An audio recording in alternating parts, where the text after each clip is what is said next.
Good evening, Ilocano learners. On this video, we are going to have Ilocano words for beginners. Let's start.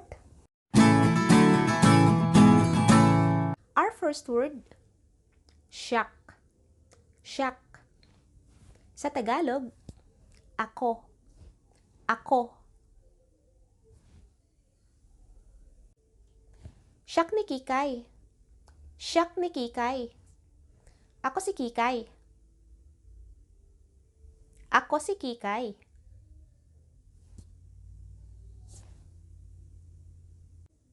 Karuba. Karuba.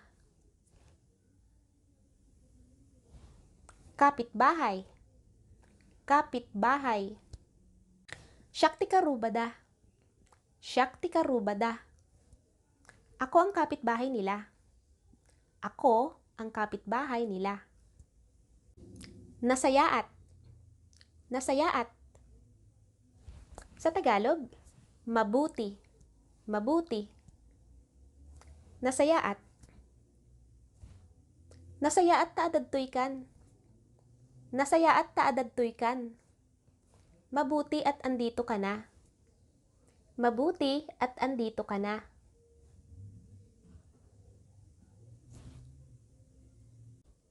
Naimas. Naimas means o sa Tagalog, masarap. Masarap. Naimas. Paubos na. Naimas daytoy. Naimas daytoy. Masarap ito. Masarap ito.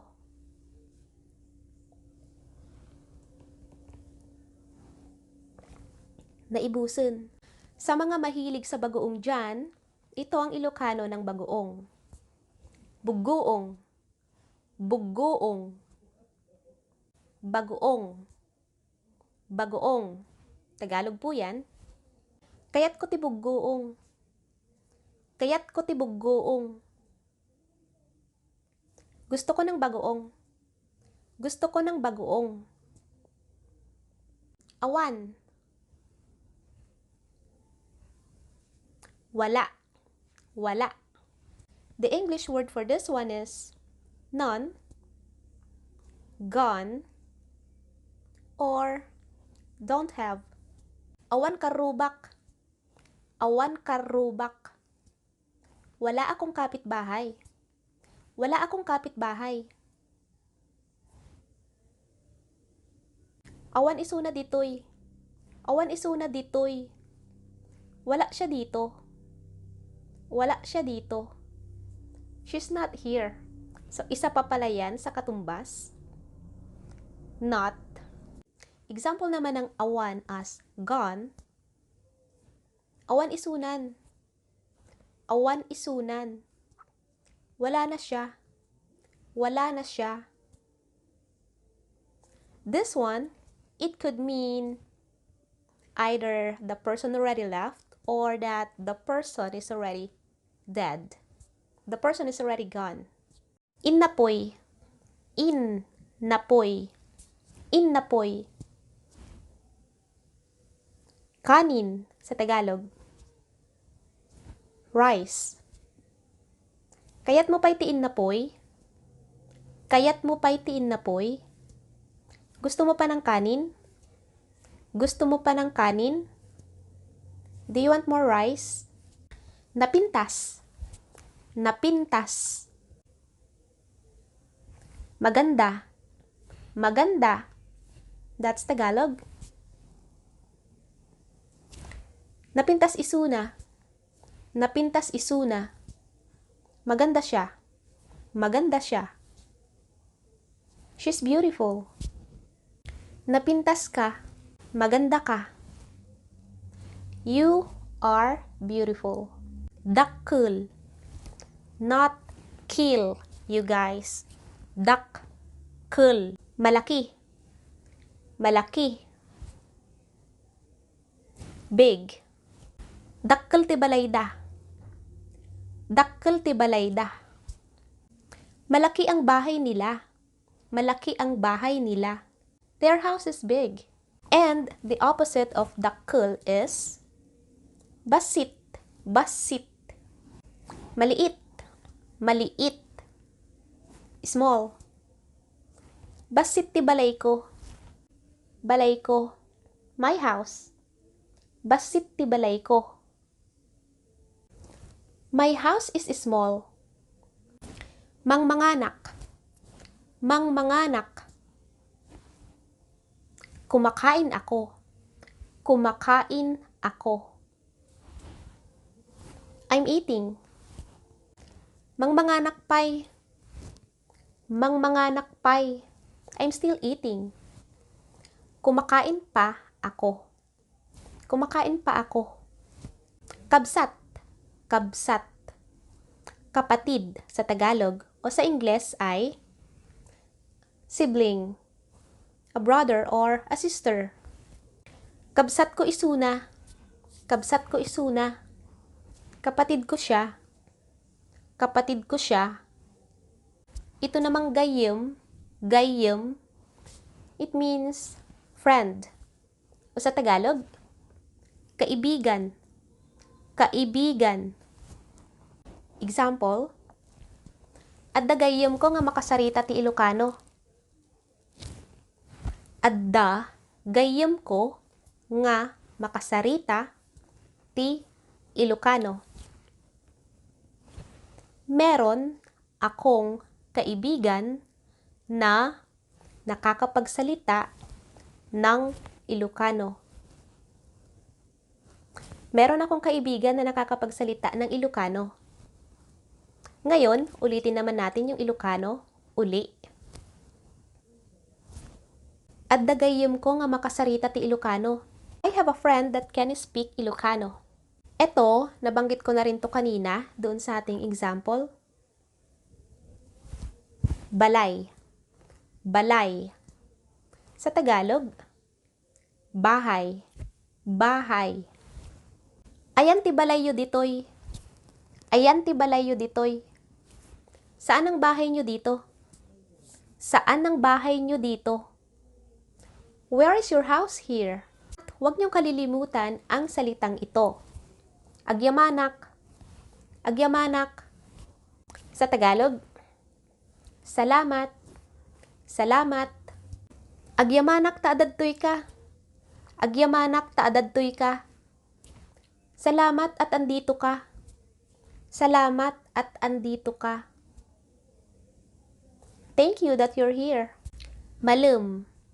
Malum. Lum. Hapon. Hapon. Afternoon. Ready na kayo sa example? Malamdapay ka no sumangpet. Malamdapay ka no sumangpet. Ulitin natin. Malam, dapay, kano, sumangpet, pet. Sa Tagalog, hapon pa daw sila darating. They said they will arrive in the afternoon. Itep. Itep. Okay guys, let's say this one together. Itep. Haang ko kayat ti itep. Haang ko kayat ti itep. Ayaw ko ng tutong. Ayaw ko ng tutong. Adayo. Adayo. Far. Or in Tagalog, malayo. Malayo. Adayo pay. Malayo pa. Malayo pa. It's still far. Our next word is, how are you? In Ilocano. It's the same guys in Tagalog. Kumusta? And it's the same in Ilocano. Kumusta? How are you? Kumusta kan? Kumusta kan? Kan? Kumusta ka na? Ruwar. Ruwar. Sa Tagalog, labas. Labas, as in outside. So, if someone asks you, where's Kikay? Oh, she's outside. Adadjay ruar isuna. Adadjay ruar isuna. Nasa labas siya. Or just say, adadjay ruar. Adadjay ruar. Nasa labas. Nasa labas. Nadalos. Nadalos. Nadalos means clean. Malinis. Malinis. Nadalos ti balayda. Nadalos ti balayda. Malinis ang bahay nila. Malinis ang bahay nila. Their house is clean. Bado. It means clothes. Damit. Damit. Bado. Apay kasta ti bado na. Apay kasta ti bado na. Bakit ganyan ang damit niya? And our last word for this video is kayat. Kayat. Kayat means want or like. Gusto. Gusto. Kayat ko nga rumuar ngamhaan mo't mabalin. Kayat ko nga rumuar ngamhaan mo't mabalin. Isa pa. Kayat ko nga rumuar ngamhaan mo't mabalin. Gusto kong lumabas, pero hindi naman pwede. Gusto kong lumabas, pero hindi naman pwede. Kayat ko nga mangan. Kayat ko nga mangan. I wanna eat. Or, gusto kong kumain. Gusto kong kumain. Another one. Kayat ko pa'y maturog. Kayat ko pa'y maturog. I still want to sleep. Gusto ko pang matulog. Gusto ko pang matulog. So, that's all guys for our Ilocano words for beginners. And don't worry guys, I'm planning to make hard to pronounce Ilocano words. I've saved about 10 words already. So, that's going to be my next Ilocano video para makapag-practice na rin kayo ng iba pang Ilocano words na mahirap bigkasin.